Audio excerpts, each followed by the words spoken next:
We love those moments when the stars align and a massive damage burst obliterates a cultist fanatic, but you might have noticed an element of chance at play, arbitrarily determining which of your attacks will be godlike and which will be depressingly mortal.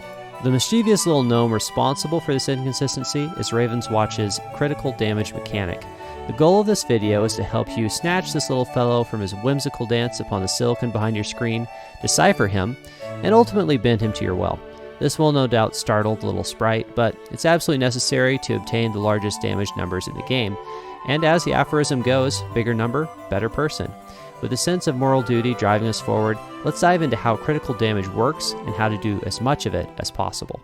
The first thing to understand is that every character from the start of their run can do critical damage. Each time you attack, you have a chance for that attack to crit, dealing 50% more damage than it would otherwise.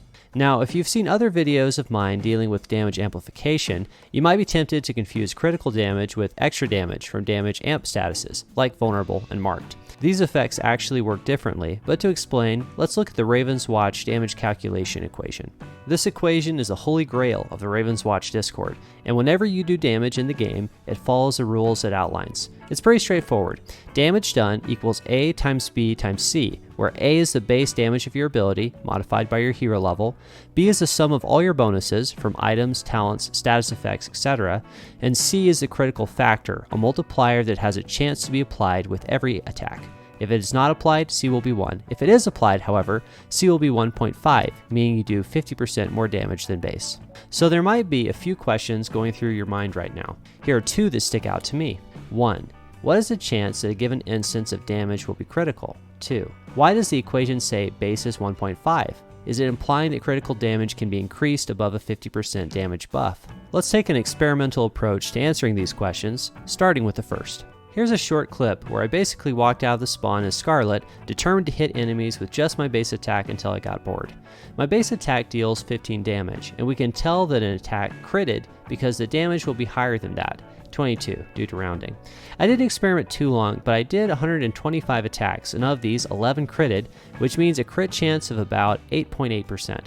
Just to be extra, I had a conversation with ChatGPT to grab some stats on that probability, and it looks like we can assert with 95% confidence that the base chance your attack will crit is in the interval of 3.83 to 13.77%. That gives a decent start to answering question 1, but isn't quite the exact number we would like to have. It'd be pretty tedious to narrow down that interval by increasing my sample size, but fortunately there's an easier way, but we'll need to investigate question 2 first. After I finally got bored of just spamming my M1 attack over and over, I decided to splurge my 3 combo stacks on a Cloak plus Swift Strike. The Swift Strike does 40 damage base, plus 20 per combo stack, so 100 total damage, but Cloak gives an additional 100% crit chance. So referring back to the damage calculation equation, we would expect to do base damage plus 50%, so 150 damage. But when we actually do it, the zombie hogs I'm fighting take 155 damage. One explanation is that I miscalculated the damage I'm doing somehow, but if I repeat Swift Strike without the cloak, I only do 100 damage, which is what we were calculating with. The hogs don't have any damage amplifiers or resistance either. Where is the extra 5 damage coming from? There's a simple answer. Every percent of crit above 100% crit chance is added to the crit multiplier as 0.01. That bit of information gives us the answer to our first question. What is the base chance that an attack will be critical? It's 5%.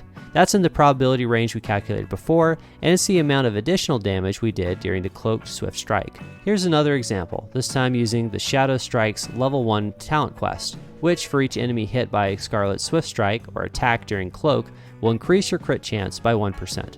After I get my combo stacks, I hit my first enemy target for 155 damage. If you look at the quest counter in the bottom left, I now have 1 out of 25 stacks on Shadow Strikes, so my base crit should be 6%.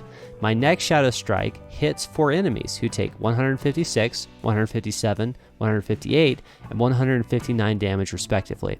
At the end of the strike, I have 5 stacks of Shadow Strikes, so my base crit chance is now 10%. So far these examples have been pretty tame, but keep in mind that we've been keeping the numbers small on purpose for the sake of the math. There are many talents and items that modify crit chance, and having a few can dramatically affect your damage output. However, let's take one more look at the damage calculation equation before we wrap up. A times B times C. Remember that critical damage is applied multiplicatively to the other factors in calculating damage. So if one of the other categories gets tanked, C won't be able to carry your damage output. A is pretty safe, just your base stats, but what about B? In the description for B, the equation calls out damage buffs, items, talents, base percent increases, but doesn't mention that some negative bonuses are calculated here as well. Some enemies are shielded and have damage reduction, like bosses and mini-bosses. You've probably noticed this. Sometimes your damage is getting out of control when you're taking camps, but for some reason when you get to the boss, you're suddenly hitting like a noodle again. Critical damage can't fix this problem.